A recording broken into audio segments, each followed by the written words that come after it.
Hello बच्चों, स्वागत है आपका to the amazing platform math with Manoj में। हम एक्सरसाइज 1.1 का क्वेश्चन नंबर 10 करने वाले हैं, लेकिन उससे पहले आपको एक इंपॉर्टेंट बात बताता हूं। मैथ को समझने के साथ साथ उसे लिखना भी आना चाहिए, क्योंकि एग्जाम में जब भी क्वेश्चन आएगा, जब आप उसे प्रॉपर ढंग से जब तक लिखोगे नहीं, आपको नंबर नहीं मिलने वाले। तो ऐसे में मैं क्या करने वाला हूं कि आपको एक पेज पे एक नोटबुक में सही तरीके से आंसर्स को लिख के फोटो ऐड कर दूंगा वीडियो के लास्ट में, ताकि आप उसे देखकर उस क्वेश्चन को आंसर के रूप में किस तरीके से लिखना है वो आपको पता चल जाएगा। वो आपको हर एक वीडियो के लास्ट में मिलेगा, हर एक क्वेश्चन का। अब आप आते हैं क्वेश्चन नंबर 10 पे। उसका पहला पार्ट क्या दिया हुआ है कि हमें इस तरीके का एक रिलेशन बताना है, जो रिलेशन सिमेट्रिक तो हो बट रिफ्लेक्सिव हो ना ट्रांजेक्टिव हो। तो क्वेश्चन नंबर 6 यही था। अगर आपको याद नहीं हो तो मैं आपको बता दूं, या आप ऊपर जाके क्वेश्चन नंबर 6 देख लेना, एक्सरसाइज 1.1 का। वो क्या दिया हुआ था कि a इज इक्वल टू 1 2 3, ये एक सेट डिफाइन है, और रिलेशन इस तरीके से डिफाइन था कि 1,2 और 2,1 ये रिलेशन में है। अब देखिए आप, सिमेट्रिक पहले बताता हूं मैं आपको सिमेट्रिक क्यों है। सिमेट्रिक की डेफिनेशन क्या होती है कि अगर a कोमा बी बिलोंग करे R में, इंप्लाई दैट b कोमा ए भी बिलोंग करना चाहिए R में। अगर इस कंडीशन को सेटिस्फाई करता है कोई भी रिलेशन, तो वो सिमेट्रिक होगा। तो 1,2 यानी a कोमा बी बिलोंग कर रहा है R में, ठीक है बात, और b कोमा ए बिलोंग करना चाहिए R में, इंप्लाई दैट तो 2,1 भी बिलोंग कर रहा है R में, इसलिए ये सिमेट्रिक हो गया। रिफ्लेक्सिव के लिए क्या होता है, कोई भी रिलेशन में अगर कोई एलिमेंट्स दिया हुआ हो, वो खुद के साथ ही रिलेशन में आना चाहिए। यानी अगर 1 दिया हुआ हो तो 1,1 2,2 3,3 इस रिलेशन में हमें मिलने चाहिए, जो कि नहीं मिल रहा है, इसलिए ये रिफ्लेक्सिव नहीं होगा। अब बात करते हैं ट्रांजेक्टिव की। ट्रांजेक्टिव में क्या होता है, अगर a कोमा बी बिलोंग करे R में और b कोमा सी बिलोंग करे R में, imply that a comma C belong करना चाहिए R में, ये अपनी कंडीशन होती है। तो a कोमा बी बिलोंग कर रहा है R में, b कोमा सी बिलोंग कर रहा है R में, लेकिन a कोमा ए यानी 1,1 नहीं कर रहा इस R में बिलोंग, इस वजह से ये ट्रांजेक्टिव नहीं होगा। इसलिए ये हमारा एग्जांपल हो गया 1 पॉइंट के लिए। अब बात करते हैं सेकंड के लिए। सेकंड क्या दिया हुआ है कि transitive but neither reflexive not symmetric, यानी ऐसा रिलेशन बताओ जो ट्रांजेक्टिव तो हो लेकिन रिफ्लेक्सिव और सिमेट्रिक दोनों ना हो।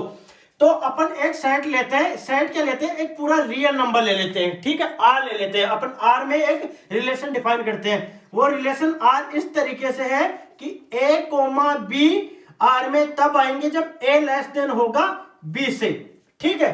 तो अपन सबसे पहले जब ट्रांजेक्टिव है तो ट्रांजेक्टिव की बात कर लेते हैं। ट्रांजेक्टिव देखो दिया हुआ क्या होता है, ये वाली डेफिनेशन होती है, ठीक है। अपने माइंड में डाल लो कि हर जगह अपन को जब भी ट्रांजेक्टिव की बात आए तो अपन को ये वाली रिलेशन वहां पे अप्लाई करके देखना है। अगर ये सेटिस्फाई करता है ये वाली कंडीशन, तो वो ट्रांजेक्टिव होगा।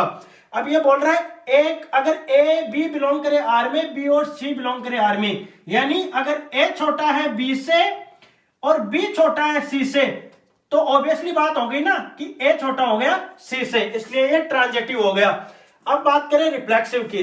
रिफ्लेक्सिव में क्या होता है, ए कोमा ए बिलोंग करना चाहिए आर में, ठीक है, ए कोमा ए बिलोंग करना चाहिए आर में। तो इसका यहाँ क्या मतलब हो गया, ए छोटा हो ए से, जबकि ए तो ए के इक्वल हो सकता है, ठीक है। यानी अगर यहाँ पे इक्वल का साइन होता तो ये बात सही हो जाती, रिफ्लेक्सिव हो जाता है, लेकिन यहाँ पे इक्वल का साइन नहीं है, इसलिए ये रिफ्लेक्सिव नहीं होगा। अब बात करते हैं सिमेट्रिक की। सिमेट्रिक की डेफिनेशन क्या होती है, ए कोमा बी बिलोंग करे आर में, imply that B comma A belong करना चाहिए आर में। यानी इसके हिसाब से अगर देखें इस वाले रिलेशन में, तो ये बोलना चाह रहा है ए छोटा है बी का, इंप्लाई दैट बी छोटा है ए का।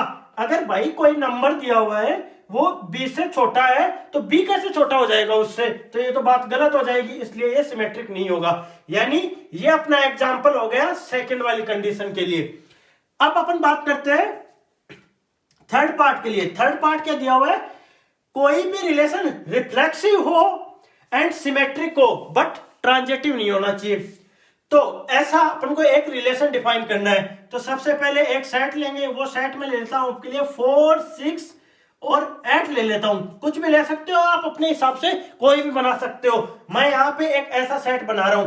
और रिलेशन में डिफाइन कर रहा हूं आपके लिए कि 4,4, 6,6 और 8,8, ठीक है, और 4,6, 6,4 और 6,8 और 8,6, ये मैंने एक रिलेशन डिफाइन कर दिया, ठीक है। तो सबसे पहले जब रिफ्लेक्सिव है तो उसी की बात कर लेते हैं। रिफ्लेक्सिव, अगर कोई सेट में कोई भी नंबर दिए हुए हो, कोई भी एलिमेंट हो, उसका खुद के साथ रिलेशन होना चाहिए, a, बिलोंग करना चाहिए R में, तो वो रिफ्लेक्सिव होता है। तो 4, 6, 8 दिया हुआ है, तो 4,4, 6,6 और 8,8 रिलेशन में है ऑलरेडी, इसलिए ये रिफ्लेक्सिव हो गया। अब बात करते हैं सिमेट्रिक के लिए। सिमेट्रिक के लिए क्या होता है, a, b बिलोंग करे R में, imply that b, a belong करना चाहिए R में। यानी कि 4,6 दिया हुआ है तो 6,4 भी बिलोंग कर रहा है, यानी a, b और b, a हो गया ना अपने लिए। ये वाली कंडीशन यहां पे सेटिस्फाई होती हुई आपको दिख रही है। अगर यही मैं लेता हूं a, b, ठीक है, इंप्लाई दैट b, a, इस वाली कंडीशन में भी सेटिस्फाई हो गया, तो सिमेट्रिक भी हो गया। अब अपन बात करते हैं ट्रांजिटिव के लिए। तो अगर मैं ट्रांजिटिव के लिए एक एग्जांपल लेता हूं, यहां से एग्जांपल क्या ले रहा हूं, यहां से अगर मैं यहां से उठाता हूं, वो उठा रहा हूं मैं a, b। कंडीशन क्या होती है, a, b बिलोंग करे R में, b, c बिलोंग करे R में, imply that a, c belong करना चाहिए R में। तो मैं पहले ये दोनों लेता हूं, a, b लिया मैंने 4,6 और b, c लिया मैंने 6,8, ठीक है, इंप्लाई दैट 4,8 इसमें बिलोंग करना चाहिए, तब ये ट्रांजिटिव हो जाएगा। लेकिन 4,8 इस वाले रिलेशन में कहीं भी नहीं मिल रहा। इस वाली लाइन की बात कर रहा हूं मैं, 4,4 इस वाली लाइन की, ठीक है, इसमें कहीं पे भी 4,8 अपन को नहीं मिल रहा, इसलिए ये ट्रांजिटिव नहीं होगा। अब अपन आगे बढ़ते हैं और करते हैं फोर्थ पार्ट इसका, ठीक है। तो फोर्थ पार्ट क्या दिया हुआ है कि अपन को एक ऐसा रिलेशन बताना है जो रिलेशन रिफ्लेक्सिव हो, ट्रांजिटिव हो, बट सिमेट्रिक नहीं होना चाहिए। तो अपन सबसे पहले एक सेट लेते हैं, क्योंकि अपन को एंट्री वहीं से लेनी है, तो मैं एक रियल नंबर का सेट ले रहा हूं, ठीक है। और रिलेशन में इस तरीके से डिफाइन कर रहा हूं कि a, b रिलेशन में तब आएंगे जब a³ greater than equal b³ होगा, ठीक है। तो बताना क्या है कि रिफ्लेक्सिव और ट्रांजिटिव तो होना चाहिए, लेकिन सिमेट्रिक नहीं होना चाहिए, ठीक है। तो क्या बात हो गई यहाँ पे, सबसे पहले बात करते हैं अपन रिफ्लेक्सिव की, यानी ये बोल रहे हैं रिफ्लेक्सिव होना चाहिए। तो रिफ्लेक्सिव के लिए डेफिनेशन क्या होती है, a, बिलोंग करना चाहिए R में, अगर कोई भी रिलेशन रिफ्लेक्सिव है तो। इसका मतलब इस रिलेशन के हिसाब से क्या हो गया कि a³ है वो ग्रेटर देन इक्वल है b, a³ के ही, ठीक है, क्योंकि यहाँ पे b की वैल्यू भी a ही है। तो अगर मैं यहाँ पे नंबर लेके आपको समझाने की कोशिश करूं, मैं a की जगह 2 लेता हूं, यानी 8 is greater than equal to 8, ठीक है।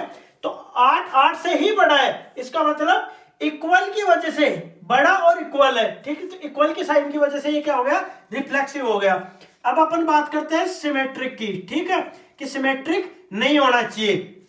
तो सिमेट्रिक की डेफिनेशन क्या होती है, a, b बिलोंग करे R में, implies that b, a, b belong करना चाहिए R में, ठीक है।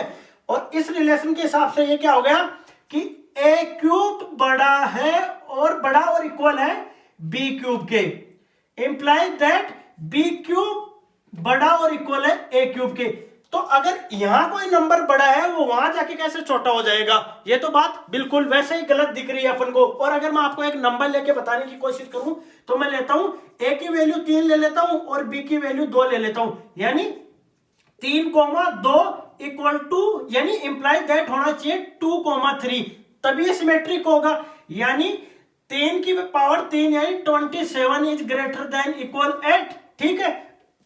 तो बात सही हो गई, बड़ा होता है इससे। और इसका मतलब क्या हो गया, यहाँ पे 8 छोटा है 27 से, जो कि बात गलत हो गई। यहाँ बोल रहा है बड़ा है, यहाँ बोल रहा है छोटा है, तो ये सिमेट्रिक नहीं होगा। अब बात करते हैं अपन ट्रांजिटिव की। तो ट्रांजिटिव क्या होता है, अगर a, b बिलोंग करे R में और b, c बिलोंग करे R में, इंप्लाई दैट b, c भी बिलोंग करना चाहिए, सॉरी a, c भी बिलोंग करना चाहिए R में, ठीक है। तो क्या हो गया, a³ बड़ा हो अगर b³ के और b³ बड़ा हो c³ के, ठीक है। तो ऑब्वियसली बात हो गई ए क्यूब बड़ा है सी क्यूब से, तो बात सही हो गई यहाँ पे, इसलिए ये ट्रांजिटिव भी हो गया लेकिन सिमेट्रिक नहीं हुआ। तो अपना जो रिलेशन है वो इस तरीके से अगर अपन डिफाइन करेंगे तो वो फोर्थ वाले पार्ट के लिए सही होगा। और फिफ्थ जो पार्ट दिया हुआ है मैं वो आपके लिए छोड़ रहा हूं, आपको मुझे कमेंट सेक्शन में बताना है कि उसका सही आंसर क्या होगा। हर किसी के लिए इंडिविजुअली अलग अलग हो सकता है, जिसका भी सही होगा वो उसे लाइक मिलेगा। और ऐसे इंटरेस्टिंग वीडियो के लिए like and subscribe. Thank you.